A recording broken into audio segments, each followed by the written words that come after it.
are tuned to Kennett, Zenith Cablevision. Thank you for watching. It's time for talk. Each evening at this time, Monday through Friday, Rosemary interviews local personalities and others who bring items of interest to this community. Time for Talk is a community betterment service. Tonight, Rosemary takes us by means of portable camera out of our studios and maybe into your neighborhood.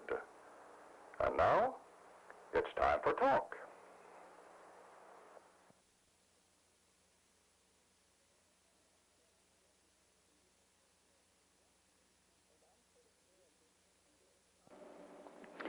And I'm sitting here at this computer not knowing one thing about it, but we have as our very special guest Steve Mays.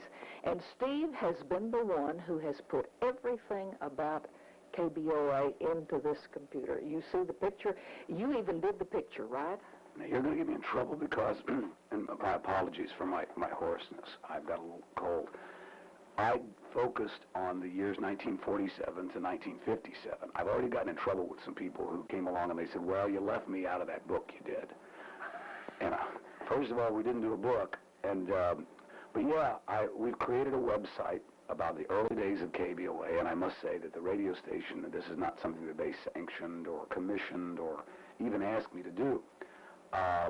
But would you like to know how I... Yes. How did you get into it? Now, first I of know all, you worked out here. I want to know one thing. Okay. The last time you and I did this was 20 years ago. What does a guy have to do so badly that he doesn't get invited back for 20 years? No, that's not true. You did Arnold Claus, and only about... And what about the residuals on Arnold Claus? I haven't seen one check from that. Well, I'm going to split my commissions with you when the time comes. This is really kind of an interesting story, but I'll tell you, as I was working on this, and I spent countless hours, this is an amateur effort on my part, and for those of you who don't know about the Internet or the World Wide Web, you can just, if you want to turn this off, you can, because this will be so... No, you can't. You can't possibly turn this off. We're not going to teach you how to do this. He's given up on even me knowing which key to punch. But now, you graduated from Kennett High School, right? We graduated back in 1966. Okay, and you were this rascal of a music man in the... That's when I really knew you, is when I learned who you were in the play. You did a superb job. That was a long time ago. You were a real con man. A long time ago. Well reformed. But my dad worked at the radio station for 30-plus years. All the years you were in high school. I grew up as a radio brat, and... Did you work around the station? I never did. Did you go out there? I never did. You didn't sweep it out or anything? Never even occurred. I'm disillusioned. Never even occurred to me. And then I worked at the radio station for a dozen years, and... You're talking about this one out here? Yeah, KBOA is the only radio station I ever worked at. Okay. But we had a lot of photographs and newspaper clippings, and this radio station was so rich in history. But then as the station sold and ownerships changed, and a lot of that was being lost. Well, I had boxes of stuff at home, and like pictures and newspaper clippings, tapes of old shows, and it occurred to me that, it was fine for me, I could go up and look at them, but that there ought to be a way to share that with everybody. Well, I wasn't about to write a book or anything that ambitious, but I had gotten interested in the Internet, and I thought, this would be a good project. Well, I worked for 9 months on this, and that's just because I really didn't know what I was doing. But the great moment came when I got in touch with Johnny Mac Reeder. Now, people of a certain age, if you were here in the late 40s or early 50s, you remember John Reeder. And where does he live? He's in Little Rock now, and it turns out he's a big computer guy. I mean, he's into that stuff. Well, I corresponded with him, and I called him up, and I asked him if he had any photographs, which I had been doing with a lot of to see if there was stuff that I didn't have. I mean, I had only a handful. Well, John said, Steve, he said, I took hundreds and hundreds of photographs, but I never had them printed. They're just negatives. But you're welcome to them. He said, it's a big shoebox full. Well, I thought he was exaggerating. Well, he mailed these to me, and Rosemary, it was, I can't tell you, this is a pictorial history of Kennett from about 1947 to 1958. And he was there at the opening? Oh, he was one of the original staffers. Okay. Norman Shane, Ray Van Heusen, John Reeder, Bob Connor, and a lot of these people are gone now. They're dead. I started to say, are you in touch with anybody else in that 1947 time you have on here? Well, as I was working at the radio station from 1972 to 1984, we had anniversaries. I don't remember which ones they were, but 20th, 30th, whatever. And we'd have sort of like an old home week, and some of the folks would come back, and I interviewed them. And I interviewed Congressman Jones not too long before he died, and I have a wonderful interview with him. Bob Connor, the engineer who put the radio station on the air. Well, I interviewed him, and then not so long after that, he died. So I realized that a lot of the people who were there at the very beginning weren't going to be around forever. So I kind of, in Joe Bankhead and Rudy Pilot and John Mays, my father, who still live here in Kennett, I thought, wouldn't it be wonderful to sort of get this thing completed for them? And as I was working on it, somebody pointed out to me something that I thought was interesting. They said, the only people that really are going to care about this are either A, old enough that they'll soon be dead, I wouldn't. or B, that they're old enough that they won't care or know anything about the internet. Now, neither one of those are exactly true, but that's sort of the genesis of this, and it's not a complete site. I have so much stuff, so many pictures, that I limited myself to what I call the early years, the period from 1947 to 1957, and that's what this website is about. And it's not complete in any historical sense. I mean, if somebody said, "Oh, you left out this and you left out that," absolutely. I just sort of. You just threw it together from the pictures you had in the shoebox. This is really like a digital scrapbook. If you can imagine somebody who had pictures and clippings and things, and they just sort of stuck them in no particular order. Well, that's kind of what I've done with it. Now, Steve, I find that many of our viewers love to see any historic bit, any sketch that goes back for several years to pick up anything. This is the kind of thing they like to see and hear. And we've got 1 million people who are going to be interested in what you have to say about KBOA in its beginning years. Just so they'll know how I've got the site kind of organized, to the extent that it is organized, I did a series, I did a section on employees.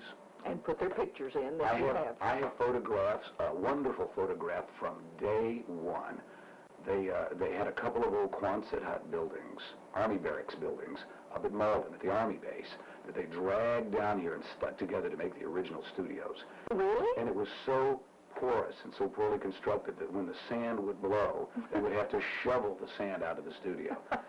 But I have great pictures of the very earliest staff, the early days of the radio station. I've got pictures of Bob Connor actually building the tower. I mean, before the first tower was up. I've got, the employees. I've listed the employees, and there's a section on here of employees that I couldn't identify. But since then, I have had people who came across the website who said, "Oh my gosh, that was my dad." Well, and people will be watching this who will say, "Well, I know who that is. That Steve didn't know, but that's like so-and-so, you know." Yeah, I don't know how long it'll take us to get to it. Let me see if I can find it real quick on the employees section. But I've got a thing down at that says, "Who are these people?" And you have a whole section on who are these people, okay? But now some of them you know now? Well, all the people that I could identify, oh my gosh, some of these names, that go way back. Well, Barbara Henson, I had a photograph. Well, yes, I know now. Well, I didn't recognize her. The photograph was taken a number of years ago, and she was a record librarian at the radio station. Ah, okay. Early years? Yes. Early years. Well, I mean, I'm not sure exactly what the year is. Okay, now here are the who are these people.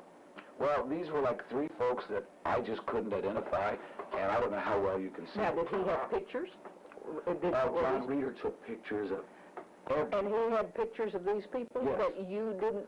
Did he know? He didn't know? John Reeder had never printed all of these pictures because he had hundreds of them. Well, I spent a lot of money getting prints made, but the beauty was, back in those days, the cameras were so good, so much better than they are today, that these were these big black and white negatives. Yes. And when I took them to the photo people, they were amazed at the sharpness, the resolution. So I had these great photographs of, Well, now, let me come up to the very top here. These are just some of the people from the early days. Doris Smith was there. She was the original record librarian, and Lonnie Gibbons, and Manley Horner, and Pike Abel, and I've got a section on performers, and oh my gosh, I learned some of the most wonderful things about performers. If you remember, who was Gene Autry's sidekick? Froggy. I don't know. Smiley Burnett. Smiley Burnett. Well, I came across wonderful photographs of Smiley Burnett. Smiley Burnett made... Was out at the studio. Okay. Yeah, he came up after... He made 135 movies. He was one of the most prolific B-movie stars. Well, after his movie career sort of waned a little bit, he was a pitchman for Heart's Bread and things. And but I've got all of these wonderful performers. And what's the other man? The man who drew the pictures for Heart's Bill Bread? Killebrew. Bill Killebrew. I got pictures of Bill Killebrew. Yeah. Narvel Feltz, when he was so young, that he's at the radio station doing there's a picture of him sort of doing this Elvis thing. Now, we have Norval Feltz as he's recording at the studio out here. Oh, do you? Oh, yeah. That's what it was, his favorite. He loves to hear him sing. So if you have early pictures, then we'll throw on a late picture, and you can hear what Norval finally did. For some of the folks who were around listening in the late 40s and early 50s, and I need to talk loud for all, they'll recognize some of these names. Curly Hickson and the Rhythm Busters, Chuck Harding and the Colorado Cowhands. And this was the era when people came into the studio. I've got some pictures of the big studio, and they would have these live groups perform, and people would come in and they would sit in metal folding chairs around the outside. You permitted this? The radio station did. There was a live studio audience. Oh, okay. Oh, it was a big thing. The Wilburn brothers were a very big gospel I remember group. them, yes. And the McDonald brothers, Yes. and there was a guy named Butterball, who was, I think Butterball was kind of a comedian. And Sounds like he should have been. And the National Hillbillies, and Martha Carson. I have a picture of Martha Carson, who was a country performer of some success at that time.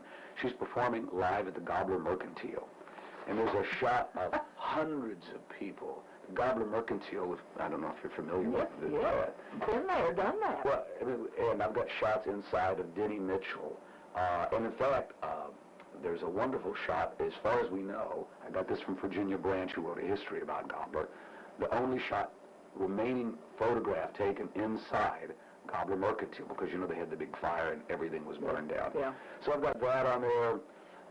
In the early days, the Daily Dunklin Democrat, Congressman Jones, who was instrumental in getting the radio station on, his family owned the newspaper. And so the newspaper did stories all the time. So from in spring of 47, as the radio station was under construction, there's all these great newspaper articles, which they were old enough that I had to transcribe them, but I had the text of all of those on there.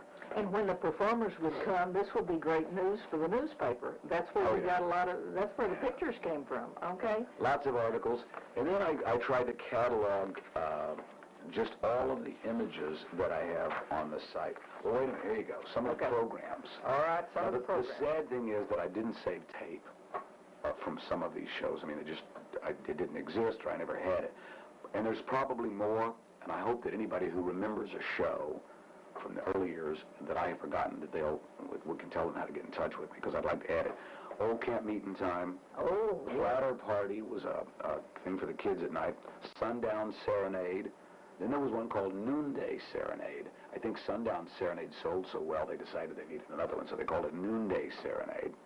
There was one called the Mythical Starlight Ballroom that was one where they would sort of recreate, if you will, coming to you from the Mythical Starlight Ballroom. The shores of beautiful Lake Whatchamacallit and the Mythical Moonlight Ballroom, and they made... I can hear you do that. Well, my dad did it. My dad